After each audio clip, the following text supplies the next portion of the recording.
All right, action. Good morning, everyone. It's a beautiful Friday morning here at Tasting Table, here at our tasting cellar. My name is John. I'm Gábor. And we're going to be tasting some amazing wines from the northern shores of Lake Balaton today. So from one specific winemaker by the name of Jásdi, and well, I'm excited. Yeah, I'm very excited too, because at the beginning of my personal wine journey, many years ago, more than 2 decades ago, during university, we visited the Jásdi family, Jásdi Cellar.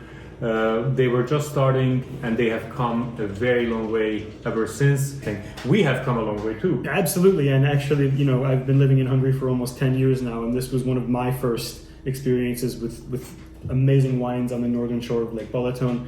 They're really well placed. They have their tasting terrace, which is up in the hills, but they also have a really nice little vinoteca and garden kind of right along the main road that goes around the lake. So open almost 365 days a year. And that has come through for us on multiple occasions when we need good wines and everyone else is closed. So a lot to say about the winery, a lot to say about the wines themselves.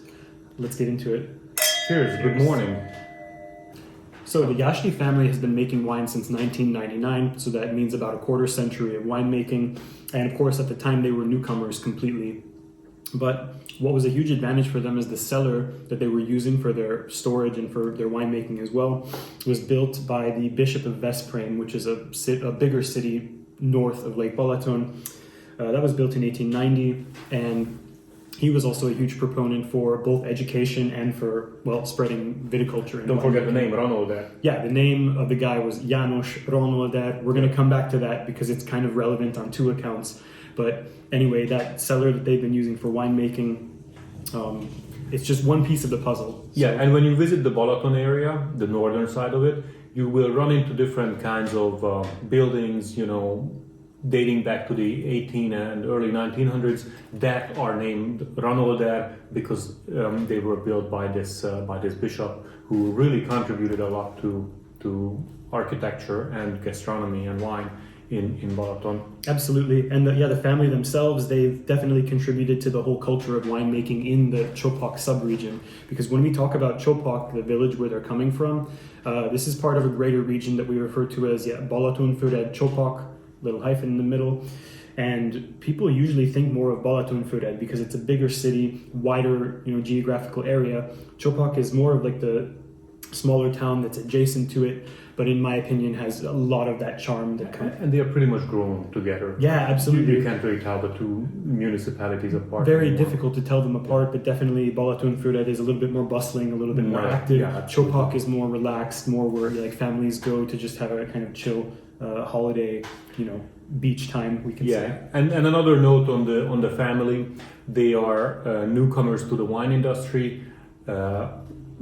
Jásdi Senior is the founding father of the winery, now held by Attila, so Jásdi Junior, and they are coming from a totally different background. They were in the goose liver business, believe it or not, until 1999. That's where they made some money, and when you build a winery, you need that capital.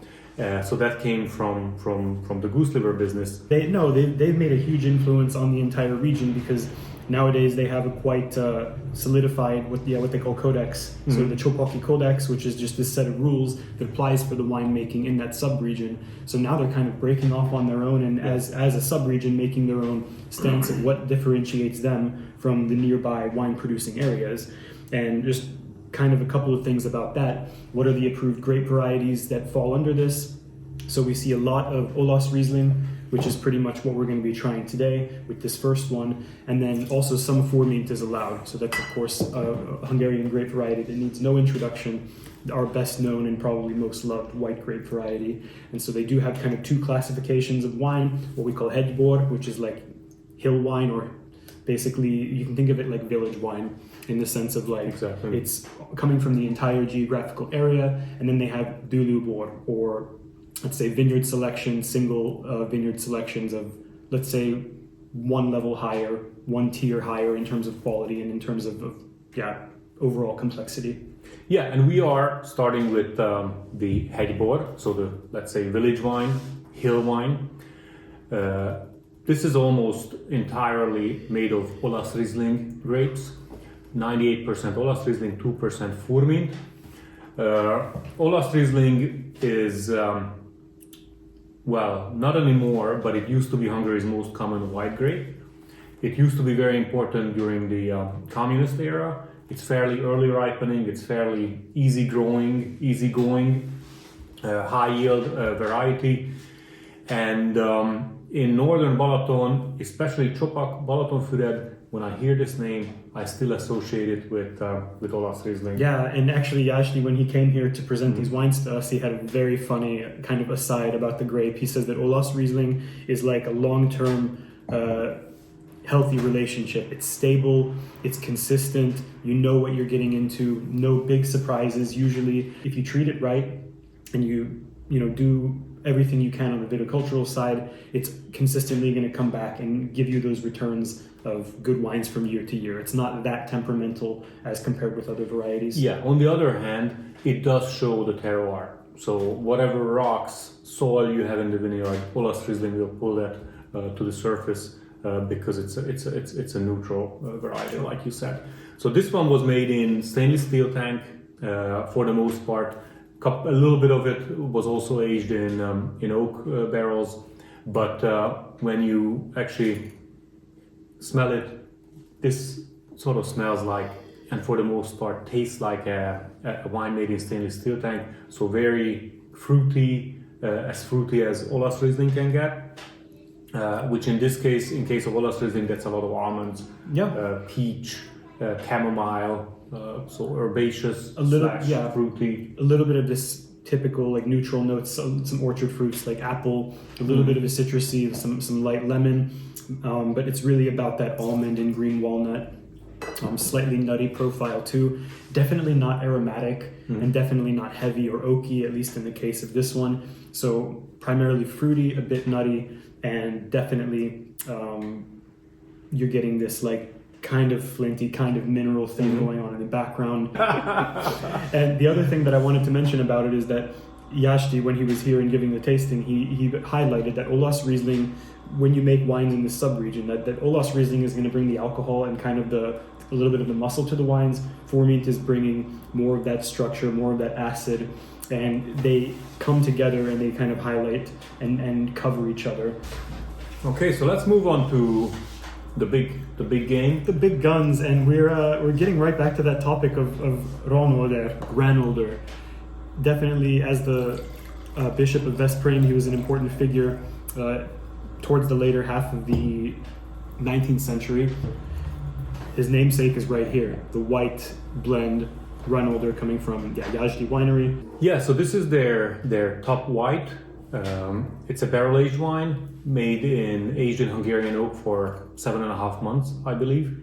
It's a blend of Olas Riesling and Furmint, and it's 75% Furmint and 25% Olas Riesling. Which is crazy, because usually in Csopak the focus is on Olas Riesling, but here you kind of turn it on its head. Yeah, and honestly, this is again going back to the traditions, because historically speaking, Furmint was the most common Hungarian red white grape, and it was also very common, probably the most common white grape on the Csopak and the northern Balaton area. So they are in this way going back to the roots. And Attila himself, when he was here, he said that, if the fate of Olas Riesling is to be mixed with Furmint, then he's fine with that. And I actually think, as much as I love Olas Riesling, I love Furmint much more. But I do see that Furmint needs to be tamed a little bit with this, even more neutral, less acidic variety. And I think the 25% Olas Riesling is a very important addition to this. And for me, the reason that this is such a unique phenomenon in that part of the country is because if we think about the places where Furmint is, we can say, historically famous, regions like Tokaj and Somló, not only are they a bit more north, so you have a slightly cooler mesoclimate, but they also have this very higher concentration of, volcanic, mineral-rich soil.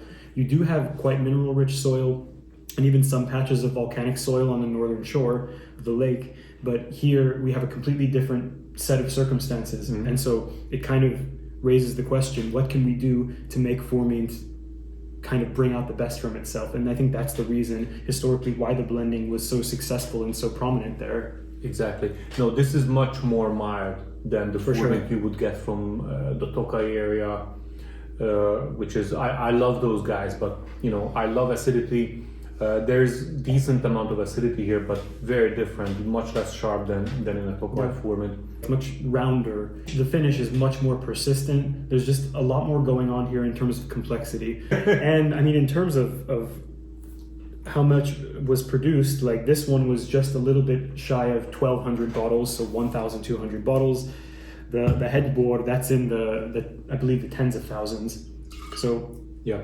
quite a significant difference in terms of production amount as well, but it shows in the wines. Yeah, you get a nice oaky finish to it, and it's definitely a big wine, a grand wine.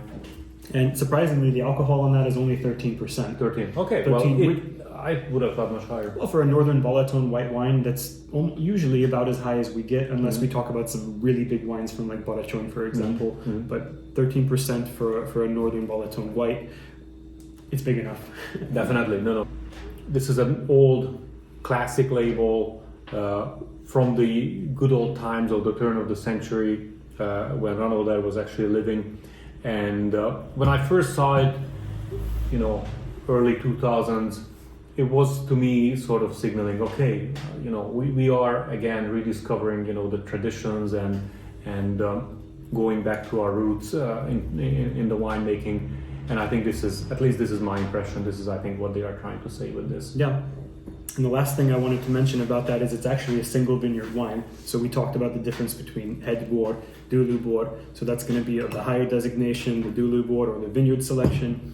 And it's coming from a vineyard by the name of Síralom Vágó, which neither of us really know how to translate that, because Síralom, as far as I understand it, means like weeping or mourning or regretting.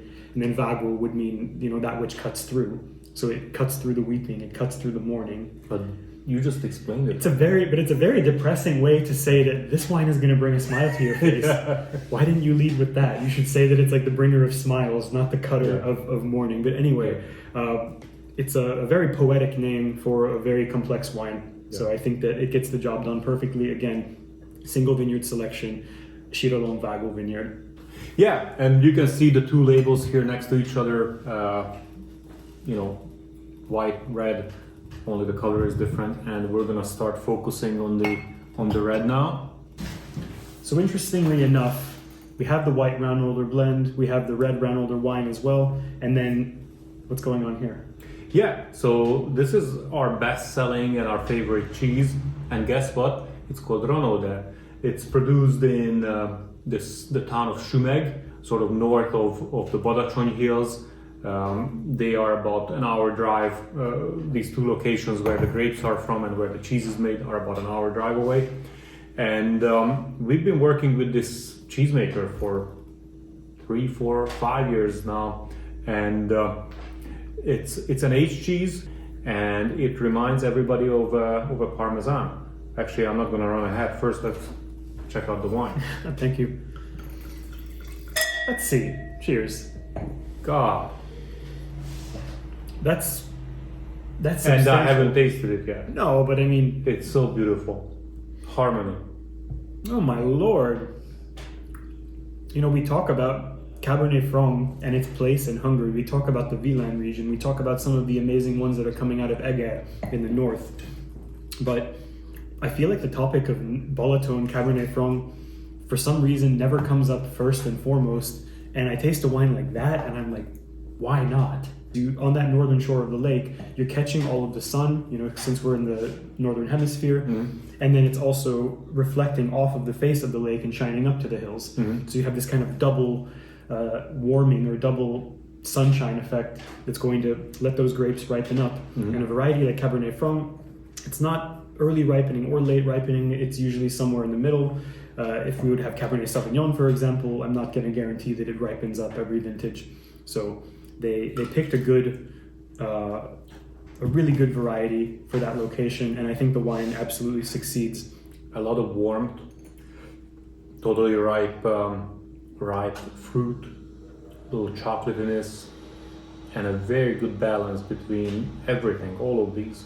Alcohol, tannins, fruitiness, barrel aging. Absolutely, and it had 18 months in barrel, so could sit down for a while and really develop and really just infuse the flavors into it. So just enough time to bring that complexity without overdoing it. And that's the whole point, is that it's all in balance. It's not trying to be anything that it's not. The alcohol is not too hot. The barrel isn't coming through too much. It's exactly like you said. No, I mean, this is a grand wine for grand moments, and whenever you open it, it is going to be a grand moment. So Absolutely. I would say that. Let's try it with the cheese. Absolutely.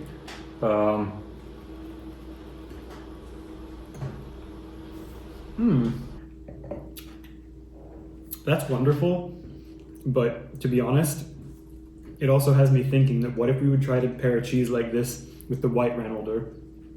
I think we should do that and then try it with the red again too.